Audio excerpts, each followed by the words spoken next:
उसका दर्शन करो। उनको भी उसका दर्शन नहीं। रहो स्वर्गलोक में, लेकिन वो भी वहां दर्शन नहीं पा सकते। तो बताइए आप कि स्वर्गलोक में उसका दर्शन नहीं होता, सूक्ष्म लोक का उसमें दर्शन नहीं होता, तो फिर बताओ यहां मनुष्य शरीर मृतलोक सबसे महत्वपूर्ण, यह स्थान अति उत्तम। इससे बढ़कर के दूसरा अच्छा स्थान कोई नहीं। ये कर्म है, कर्म योनि, और वो सब हो गए जो यहां कमाओ वो स्वर्ग में या आप तवे ब्रह्मांड में जाकर भोग लीजिए, और वहां पुण्य क्षीण हो जाए फिर आ जाए। तो आपके लिए तो बड़ा सुलभ, बड़ा आसान, बिना देखे हुए आपको कोई बता नहीं। तो चीजें सब पहले भी थी, अब भी है, पहले भी लोग प्राप्त करते रहे, लेकिन ऐसा वक्त जमाना एक 50 साल के अंदर आया कि आप ऐसे प्रवाह में इंद्रियों के बह गए स्वाधीन और स्वतंत्रता में कि घर की लकीर तोड़ दी। बच्चों ने, देवियों ने, पुरुषों, समाज की तोड़ दी, जातियों की तोड़ दी, धर्म की तोड़ दी, राजपाट की तोड़ दी, सबकी लकीर। नहीं तो ये पहले सब अपनी अपनी लकीर में रहते थे। तो इसलिए जनता बिल्कुल स्वच्छ और साफ, निर्मल और नेक रहती, अच्छी रहती, मनुष्य बनकर, और सब में रहम था। लेकिन अब तो ये बात सब खत्म हो गई। तो थोड़ा पहले सत्संग सुन लीजिए आप।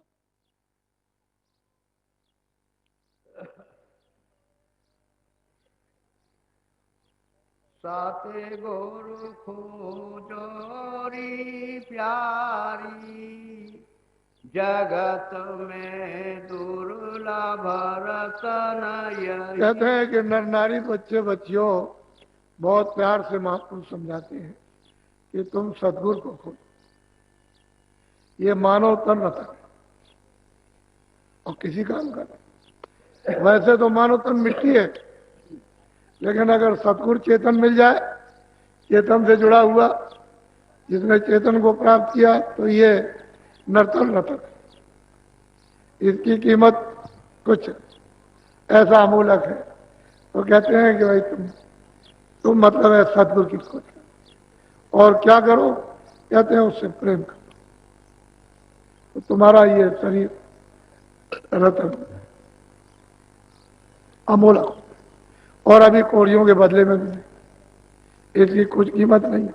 तुमको 500 रुपए में खरीद ले, 5,000 खरीदे, 200 रुपए में खरीद ले, तुम अपने आप को बिकने को तैयार, कोड़ियों के बदले में भी नहीं, और फिर आप किसी में भी नहीं खरीदे जा सकते। कहते हैं ऐसा नर्तन, कहते हैं कि तुम सदगुरु खोजो। ये दुर्लभ मानव शरीर, ये रतन है, इसको बेकार आप मत जाने दो। इसी में बैठ के प्रभु मिलता है, और वही सर्व संपत्ति है, वही सर्वधन है, सर्व सुख है, वही सर्व भंडार है, वही ज्ञान का है। उसी से छुटकारा होगा, नहीं तो ऐसे जन्मते और मरते न मालूम कितने अनगिनत युग बीत गए, अभी तक तो छुटकारा हुआ नहीं।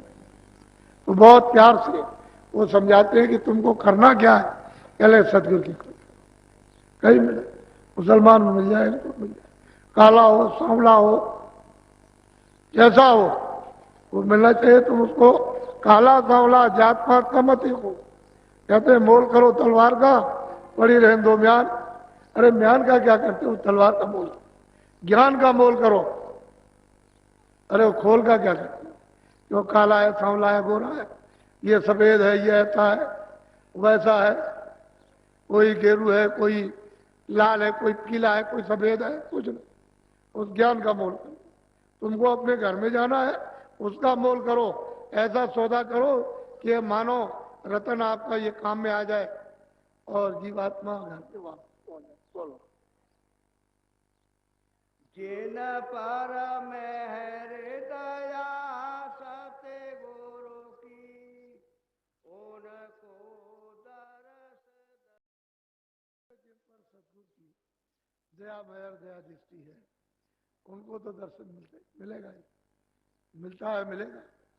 और जिनके ऊपर संत सदगुरु पूरे की दया नहीं है, वो कुछ नहीं पा सकते। वो ये रतन शरीर हाथ से चला जाएगा, आखिर किनारे पर आ गए हो। किसी का 2 बरस, किसी का 10 बरस, किसी का 5 बरस, किसी का 20 बरस। जिस दिन से तुम माँ के गर्भ से बाहर निकले हो उसी दिन से आयु घटने लगी। जैसे ही सूरत माँ के पेट में 5 महीने जब पिंड बन गया और छोड़ी, उसमें बैठा दी, बस आयु घटना शुरू हो गई। उसी दिन से गर्भ से ही आयु घटने लगी।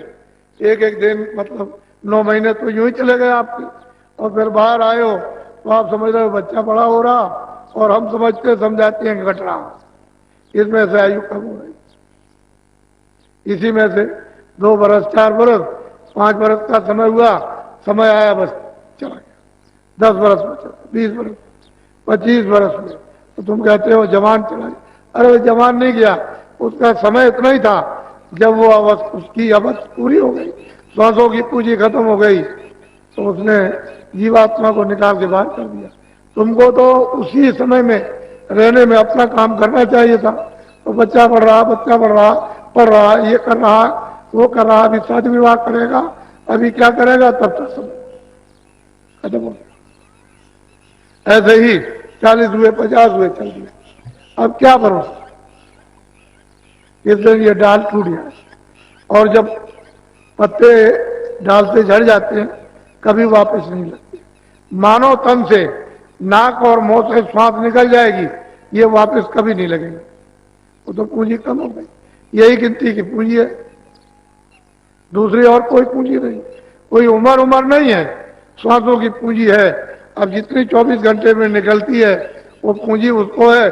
अब 10 बरस लगे, 20 बरस जल्दी जल्दी निकाल दो तो 2 बरस कम हो जाए। पूंजी को संभाल करके रखो तो पूरे समय तक जाओगे आप। तो पूंजी मिलती है श्वासों, ये जो निकलती है हवा, अंदर और बाहर, अंदर और बाहर, ये आपको पूंजी मिली हुई है। पूंजी खत्म होते ही ये चमड़ा आएगी, बस इसमें से सूरत रह ही नहीं सकती है, क्योंकि पूंजी तो खत्म हो गई। क्षणों में सर से सिमट जाएगी, उसके रहने का कोई स्थान ही नहीं। उसी पूंजी का तार लगा हुआ है, उस शब्द का, उस नाम का, और वो मतलब है गोपनीय है, और फौरन खींच लेगा, अलग कर देगा आप पड़े रहेगा। लड़का मर गया, पति मर गई, पत्नी मर गई, रिश्तेदार चला गया, क्या है, क्या हो गया, आप चिल्लाते रहो।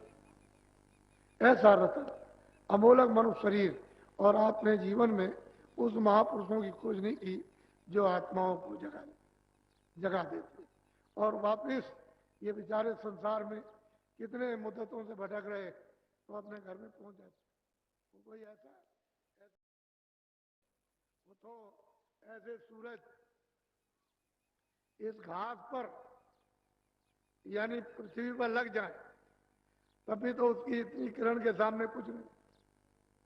ऐसा तुम्हारा निर्मल प्रकाशमान स्वच्छ आनंद, और मतलब यह है कि अमृत का देश है, उसको छोड़ करके यहाँ अमृत चाहते हो कहीं मिल जाएगा, यहाँ काम है।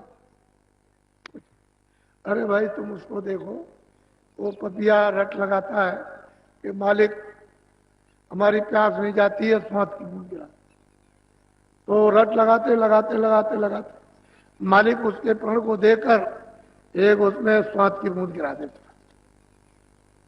तुम देखते हो हिरन जब उसके सामने बाजा बजाओ तो इतना मस्त हो जाएगा कि वो कुछ नहीं है, बाजा फेंक दिया, उसको मत पकड़ लिया, काट दिया। अरे मछली पानी से प्रेम करती है। आप लोग मनुष्य शरीर में रहकर आपने ये खोज और तलाश नहीं की कि मालिक किनके द्वारा मिलता है, किनके द्वारा परिचय, किनके द्वारा रास्ता, कौन मदद करेगा, कौन हमारी शुद्धि सफाई करेगा, कौन युक्ति बताएगा। अभी तक आपने किताबों को नहीं सोचा और ना उनको कुछ ढूंढा, तो आपके किताब पढ़ने का फायदा क्या होगा।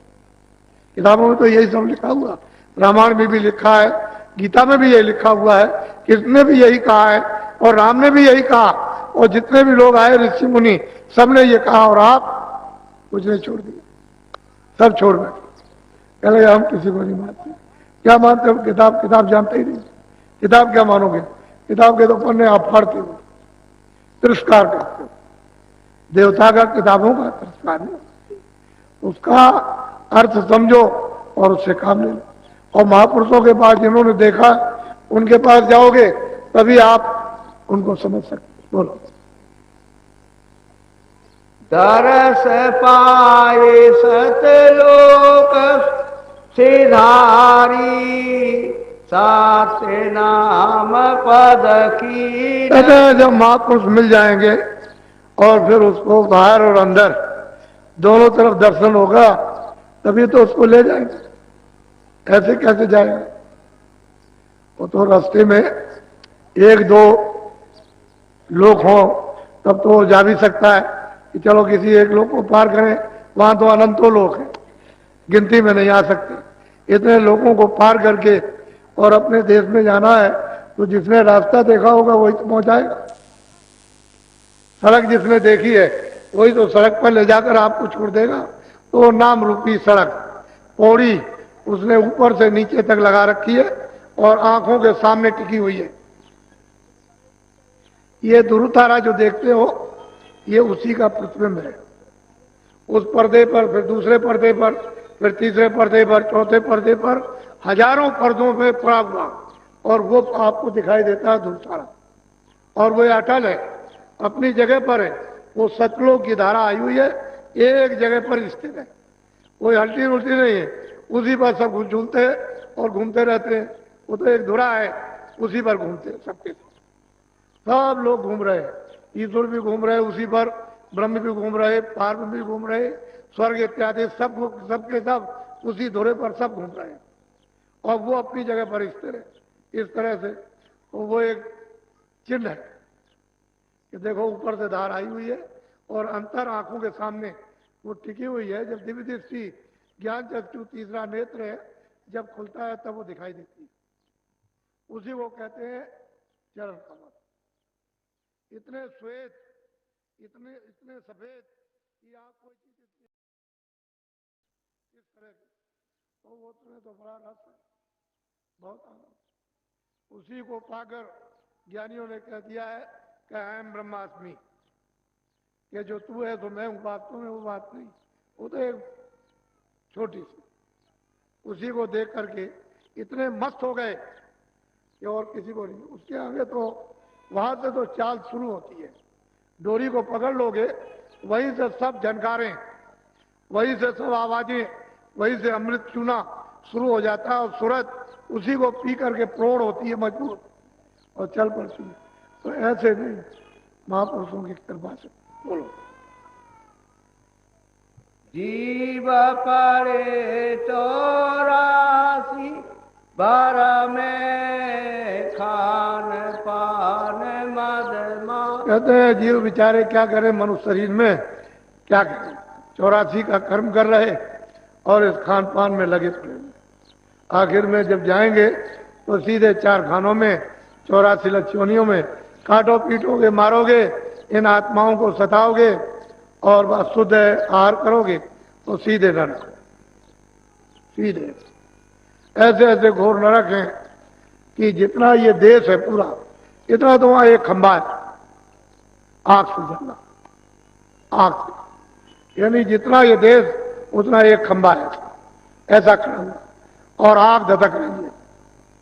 लाखों मीलों से दिखाई देता है कि यह खंबा आग से जलना, उसमें जीवात्माओं को चिपटा देते हैं, वहां पर जलाते हैं उसको, उसमें बांधते हैं तो चिल्लाता है तो कितनी आवाज, किस तरह से चिल्कार मारता है।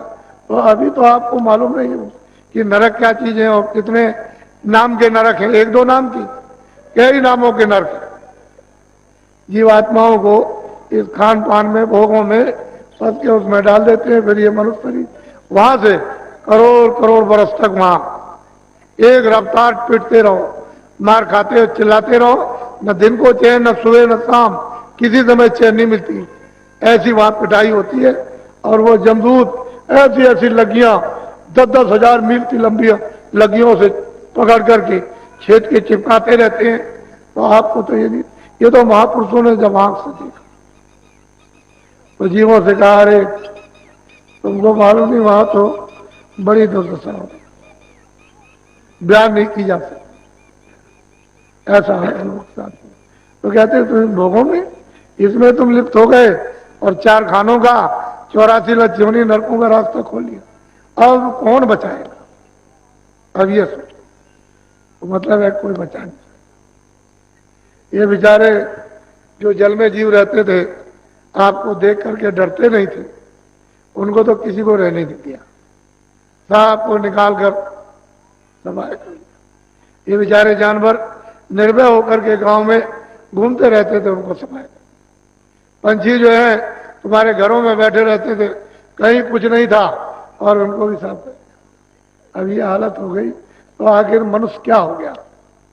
मनुष्य तो रहा, ये तो भोग जो है बिल्कुल पशु अज्ञान। आप तो मनुष्य थे, आपका भोग तो ज्ञान का होता है, लेकिन भोग हो रहा अज्ञान का, तो आखिर में क्या होगा? दशा ये होगी, और आपको कोई रास्ता मिला नहीं। बोलो।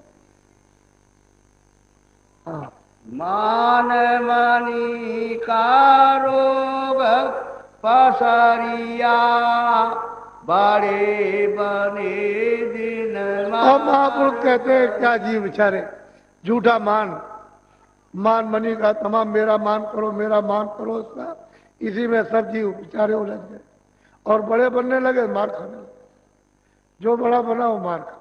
अरे भाई, यहाँ तो सबकी एक ही घाट की दशा है, क्योंकि मौत के घाट पर तो कोई किसी का नहीं, सबको वही शमशान भूमि पहुंचाना। हम भी तो जाएंगे, हम कौन पट्टा लिखा के आए? अरे किराए के मकान में आए, अपना काम कर लो, यही बहुत सारी। और अपना काम करने के बाद किसी और का बन जाए, उसका काम कर दीजिए, नहीं तो एक किराए का मकान दो, जब पूरा होगा कहेगा अच्छा अब हमारा हमको दे दीजिए, तो उसकी जय जयकार होगी, अच्छा हुआ आपने ले दिया। तो अपना काम कर लो, मकान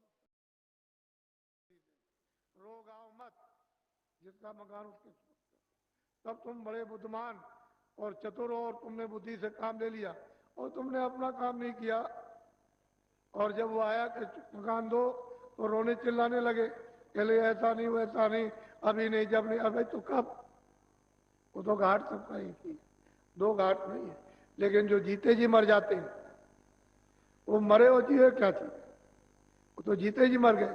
जब सूरत को शरीर से नाम से जोड़कर अलग कर दिया, तो जीते जी मर गए। वो तो बिल्कुल ऐसे ही अलग हो जाती है जैसे मौत के वक्त अलग होती है। ऐसे ही नाम की डोर पकड़ के चल जाए, शरीर यह बैठा रहता, उसकी संभाल ऊपर के सब लोग करते हैं, कोई छुए नहीं, कोई छेड़े नहीं। एक महात्मा जंगल में गए, तो वहां साधना कर रहे थे गुफा में, तो उनकी साधना को उनको देख करके बिल्कुल अचेत पड़े हुए थे। तो हम बाहर आए, उनके शिष्यों से पूछा, कह लगे आप कुछ बोले तो नहीं? मैंने बोला तो मैं कुछ नहीं, मैं समझता हूं कि साधना कर रहे हैं। अब ऐसा मालूम होता है कि शरीर में नहीं, तो वहां सब रक्षा करते हैं। कोई आदमी, कोई यानी जानवर, कीड़ा कोई बोल नहीं सकता, बिल्कुल एकदम सब रक्षा होती रहती। और जब तक वो विचरण करेंगे तब तक करेंगे, और जब उधर से लौट के आगे बढ़ा, तो कहते हैं जीवत मृतक हो रहो, तजो खलक की आंख, समरथ रक्षक सदगुरु मत पावे दुखना। जीते मरे। और वो कैसे? सूरत को नाम के साथ, और नाम पकड़ के ले जाएगा, शरीर से निकाल देगा, वो फिर ले आएगा, फिर निकालेगा। उसका रोज का नित्य प्रति का ये काम कि ले जाएगा, ले आएगा, ले जाएगा, ले आएगा, और जाएगा, आएगा, जाएगा। ऐसा नहीं कि आप वहीं रह जाओ, यहां अवध को पूरा करो, ऐसा नहीं। जाओ, लौट के आओ, फिर जाओ, फिर लौट। जब पूरा समय होता है चले, तो तैयार बैठे रहते हैं हर वक्त कि जब भी आदेश और जब भी समय पूरा हो जाए फौरन यहां से निकलो। तो जब समर्थ कोई मिल जाएगा, तो ये तुमको रास्ता आने जाने सिखा देगा, ले जाएगा, और फिर निकाल देगा और ले चलेगा, तो जीवित मृतक हो जाओ। मरने पर तो सब मरते हैं, लेकिन जीते जी अलग हो जाओ। बोलो। छोटा रहे चित्त से अंतर, शब्द माही तब हम आप लोग कहते हैं भाई छोटे रहो, सब छोटे रहो, अंदर चित्त से छोटे रहोगे मैं सब। और ऐसे लोग जो है सूरत को नाम के साथ जोड़े रहते, शब्द के साथ। आवाज के साथ जोड़े रहते हैं, उसका रस ले लेते हैं, अपने दी नहीं, बिल्कुल अपने को छोटा समझ कि हम कुछ नहीं। ऐसे ही लोग इस संसार के सूप को फेंक देते हैं, और सूप बांधे रहोगे तो छोटे छेद में जा नहीं सकते हो, बहुत बारीक छेद है, उसमें से होकर के निकलना है, तो ऐसे कोई नहीं जा सकता है। जितने दिन हो जाओगे इससे अपने आप को कि हम सबसे छोटे हैं, उतना ही सूरज सबसे जुड़ जाएगी। और जितना ही अपने को समझोगे कि हम कुछ हैं, हम हमारा लोग मान करें, आदर और सत्कार करें, तो तुम उस सत्ता से दूर चले जाओगे। वो दीन हो, और दीन जो होता है कहीं भी जाए सब प्यार करती है, छोटे को सब प्यार करती है, चिट्ठी रहती है, महलों में घूमती रहती है, कोई कुछ कहता है, सब जगह घूमती है, लेकिन कोई चला जाए तो देखो आप कैसे जा सकते हो। असली छोटे हो जाओ, जितने छोटे जाओगे मालिक के दरबार में प्रवेश हो जाओ। और तुम यहाँ पर घमंड लेकर के रहे तो घमंड तो जाता नहीं, वो तो एक विकार है, वहां विकार की कोई चीज नहीं जाती, न उधर मन जाएगा न बुद्धि। जहां तक मन जाता, बुद्धि चित्त और प्राण जाते, वो तो अपने अपने भंडार में ले हो जाएगा। सूरत तो अकेले आई, और जब आकर के इसको कपड़ा पहनाया तो इनको लगा दिया, मन को लगा दिया, बुद्धि को लगा दिया, चित्त को लगा दिया, प्राणों को लगा दिया, और नीचे उतार दिया। अब लेकर के ऊपर से नीचे जब चढ़ाई हो शब्द के द्वारा, तो उतारते चले जाओ, अपने अपने भंडार में पहुंचा, तो ये जीवात्मा अकेली हो जाए, किसी को लेकर नहीं अकेले। इस तरह से कहते हैं दीन होकर रहोगे सबसे जुड़े रहोगे, और दीनता नहीं है तो सबसे अलग हो जाओ। बोलो। शब्द भेद और शब्द कमाई। लोगों को सार मिला, बाकी जिनको महापुरुष नहीं मिले और भेद नहीं मिला, जुक्ति नहीं मिली, वो क्या कमाएंगे? उनको संसार में कुछ नहीं। वो चाहे चारों वेद पढ़ो, कंठस्थ कर लो, चाहे गीता रामायण कंठस्थ करो, कुछ नहीं। जिनको शब्द नहीं मिला, नाम नहीं मिला, वो जीवन में कुछ नहीं, उनको सार मिली नहीं। और जिनको नाम और शब्द मिल गया, उनको सार मिला, क्योंकि उनको महापुरुष मिल गए और भेद मिला। फिर कमाई की, ऐसा नहीं कमाई नहीं कमाई, अभ्यास किया, साधना की है, भजन किया, तो उनको सार मिला। जो करेगा पाएगा, नहीं करेगा बोलो। साधरता सत्य गुरु पहचानो, हम ये पूरा महापुरुष कहते हैं कि भाई ऐसे गुरु की, ऐसे महापुरुष की तलाश करो जो शब्द में रहते, जो शब्द वेद जानता, क्योंकि वो वही बात करेगा जिसका वो गुणी है। जिस विद्या को जानता है वही बात ले आएगा, दूसरी कोई बात नहीं करेगा। सारी रचना ही जब शब्द की है, जब नाम की है, आवाज की है, तो आप यहां भ्रम क्यों रहे हो? आप इस खोज से अलग हो और देखो कि चेतन शब्द की रचना का विस्तार किस किस तरह का है, उधर देखो। तो जो जो इसको, इस भेद को जानते हैं, वही आपको बता सकते हैं।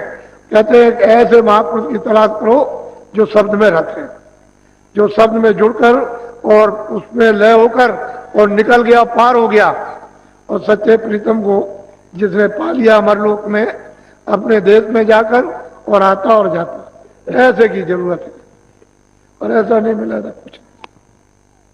बोलो। खोलो आके निकट ही देखो, अब क्या खोलूं। महापुरुष कहते हैं कि भाई जब तुमको ऐसा भेद मिला, तो अब क्या जल्दी करते, देर करते हो, जल्दी करो। कहते हैं कि आंख खोलो अंदर की, जल्दी से जल्दी, थोड़ा सा करनी करो, थोड़ी सी, थोड़ा सा अभ्यास करो, थोड़ी मेहनत करो, थोड़ी सी, और सहयोग ले लो, उसमें मतलब दया शामिल कर लो, तो आंख खुल जाए। कहते हैं निकट ही देखो, दूर नहीं है, पास। लेकिन पर्दे इतने पड़े हुए हैं कि मालूम होता है वो इतना दूर है हमसे। जब वो कोई पर्दा नहीं रहता, तो जैसे सूरज दिखाई देता है, ये सब मंडल इसी तरह से दिखाई देते हैं, जैसे मतलब है सामने सूरज दिखाई दे रहा, और तरह तरह के बादल आ जाए कई बात के, तो सूरज हमको दिखाई नहीं देगा, क्योंकि सामने पर्दा आ गया। तो पर्दे पड़े हुए हैं, हर मंडलों पर पर्दे पड़े तरह तरह के। वो अगर पर्दे हट गए तो सीधा किसी को भी देखो, ईश्वर को देखो, ब्रह्म को देखो, पार ब्रह्म सृष्टि देखो, उसके परे की, और मतलब ये सत्पुरुष का दीदार दर्शन को, सीधा कोई पर्दा नहीं किसी को। फिर कुछ नहीं कर रहे हो, फिर ये खाली जा रहा, फिर आपको कितना समय लगेगा इस शरीर में आने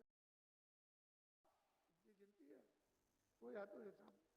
इसलिए इस तन को अमूल्य समझो, बहुमूल्य, इसकी कीमत नहीं कोई दे सकता। क्योंकि हीरे जवाहरात की तो कीमत आपने लगाई, लेकिन कहोगे हम ये सब रखते हैं, इसको खड़ा कर दो, तो कोई नहीं खड़ा करे, कोई नहीं कर सकता। बोलो।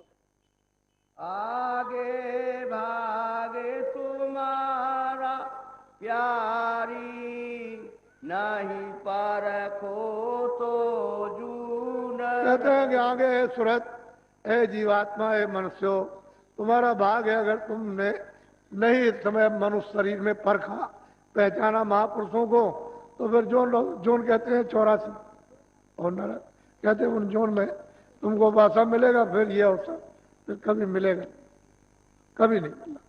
तो आप लोग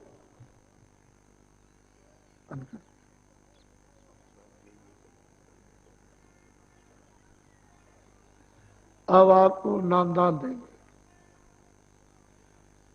2 बंधन है आपके लिए, और कोई बंधन। एक तो शाकाहारी रहना, शुद्ध आहार, अनाज, सब्जी, फल है, सूखे गीले, घी दूध है, इन सब चीजों का आप दिन में 100 बार सेवन करो। अशुद्ध आहार में इसी में सब समझ जाओ। अशुद्ध आहार नहीं करना, शुद्ध। दूसरा ये बीड़ी, तंबाकू, हुक्का पी सकते हो, हमने तो कभी पिया नहीं है, पर ऐसा कोई भी नशा, कोई नशा हो, इससे कोई मतलब नहीं। ऐसा कोई नशा मत करना जो बुद्धि पागल हो जाए। ये 2 चीजें मना है।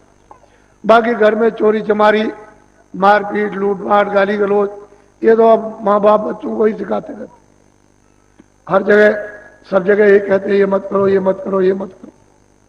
तो वो तो मतलब है कि मनुष्य का कर्म है, वो तो आपको हर जगह मना किया जाएगा।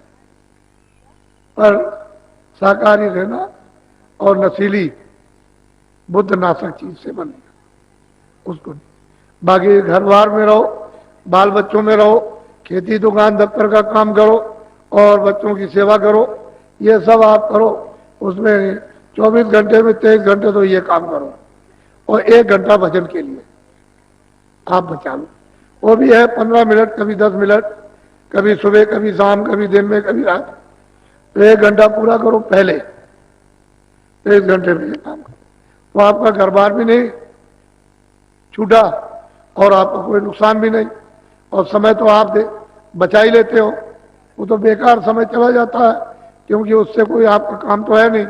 और जब आप भजन करोगे तो आपके काम आएगा, आप ही की चीज आपके काम आ जाएगी। तो 1 घंटा समय बचाओ। जब भजन होने लगेगा तो तुम 1 घंटा क्या, 2 घंटे भी, 4 घंटे भी, 10 घंटे भी समय अपने आप दोगे। हमारे कहने की जरूरत नहीं है, फिर 10 घंटे भी लग जाओगे, 4 घंटे भी लग जाओगे, फिर तो अलग बात है। वो तो चीज ऐसी है कि जब वो मिलेगी, जो नशा और मस्ती चढ़ेगी, वो मतलब यह है कि उसके सामने कोई कुछ नहीं, वो तो है। लेकिन 1 घंटा समय बचाओ, 24 घंटे बस, और कोई बंधन तो है नहीं। हम तो किसी को साधु बनाते नहीं, ना अभी तक किसी को बनाया। वो गुरु महाराज के पास आए थे, उन्होंने कहा था कि अरे भाई क्या करोगे, भजन ही कर लो,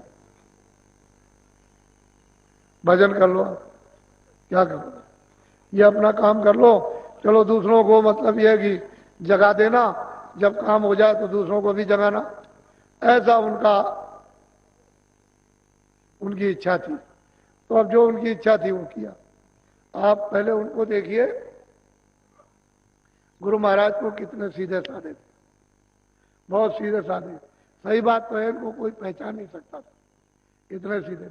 और मतलब यह है कि सब कुछ लेकर बैठे हुए थे, सब कुछ खजाना उनके पास था, जो लेने वाला होता सब ले लेता। पर यह है कि लेना नहीं, अब जो कुछ उनकी कृपा और दया हो गई वो, लेकिन उनके पास सब कुछ, किसी चीज की कमी नहीं। पर अब यह है कि भाग नहीं है तुम्हारा, तुम जगे और चेते नहीं, तुम इस संसार में लगे पड़े रहे, विषयों में फंसे रहे, तो आप उससे वंचित रहे। तो आप देखिए उनको कितने सीधे और सादे। उन्हीं का ये मंदिर है जो देख रहे हो, कि जो इतनी बड़ी चीज दे सकता है, तो उसकी कुछ ना कुछ निशानी इस रूप में रहे कि भाई ये तो दे के गए थे, और उन्होंने कहा था कि ये हमारा धन दूसरों को बांट देना, दे देना, तुम्हारा नहीं है, तुम इसके रखवाले बनो, और जब दूसरा ग्राहक आ जाए तो उसको ये धन दे। तो ये तो उनकी चीज है, हमारी तो कुछ है। हम तो वैसे भी नहीं चाहते थे कि कोई सत्संग करें, चुपचाप अपना भजन करते रहें और चुपचाप रहे, समय पूरा करें चले, लेकिन उनका आदेश था, इसलिए ये आपको सब धीरे धीरे करके सुनाना पड़ा। और जो परेशानियां आई वो तो हमको मालूम, लेकिन उसके सामने कुछ परेशानी नहीं, वो भी हंसी खुशी की। आपके साथ कितनी परेशानी महापुरुषों को उठानी पड़ी, तब इन जीवात्माओं का काम हुआ, ये काम नहीं होता है। तो आप नामदान ले लीजिए। आप पहले